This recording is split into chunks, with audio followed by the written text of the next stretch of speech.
tough win came against Wilson and the Seahawks. LeVar, should Dallas pursue Russ instead of settling on Dak? I mean, it provides an intriguing storyline. The reason being is that if Dak is going for the amount of value for a contract that he's going for, and if they're heading towards a franchise tag, then do you embrace debate, like Lil Wayne said, and see if you can make something work where Dak and say something or something else goes to Seattle in exchange for Russell Wilson? It isn't beyond the realm of possibility. But if I am Dallas, I do want to keep and maintain Dak Prescott. And if I'm also Dallas, I do want to also leverage and use the fact that Russell Wilson has named publicly that he would have interest in coming to Dallas. This would be a heck of a landing place for Russell Wilson.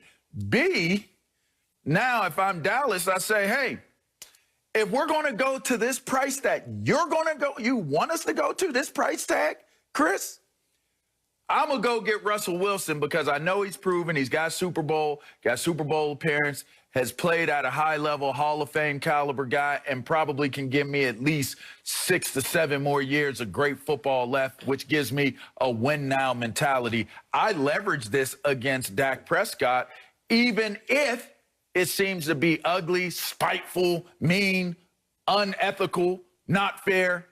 All is fair in war. And what's that? Business, that is. Yeah, that's business, Chris.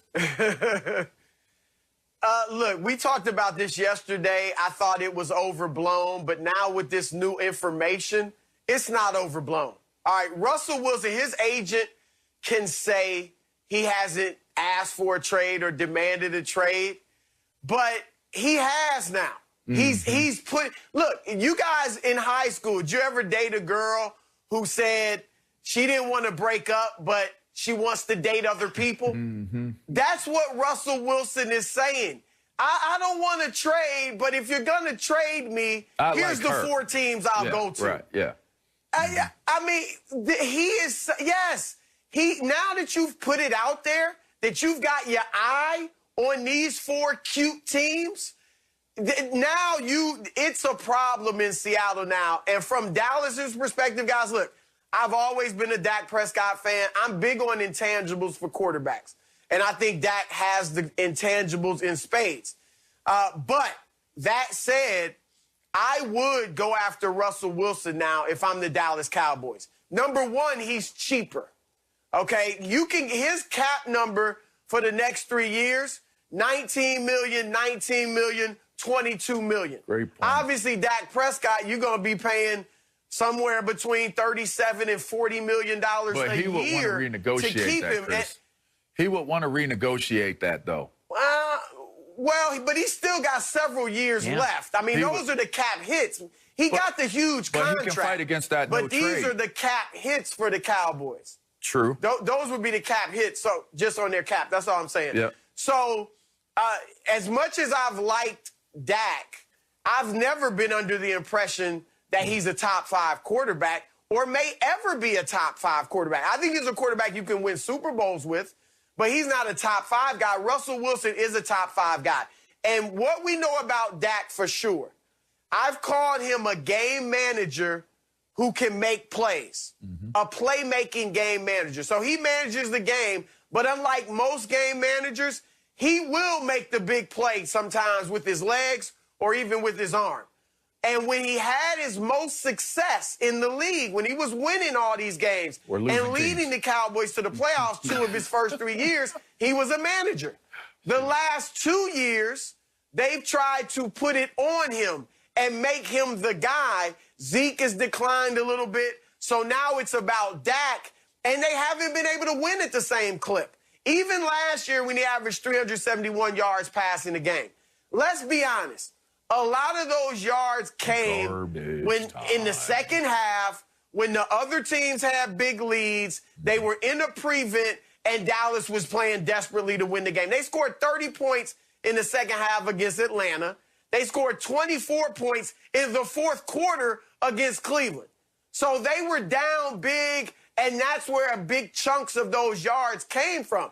So I'm not, as much as I like Dak, I'm not convinced he can carry my team if I don't have awesome pieces around him. With Russ, we've watched Russ, guys, for the last 6 years carry the Seattle Seahawks to relevance, to the playoffs 8 of his 9 seasons. I get it.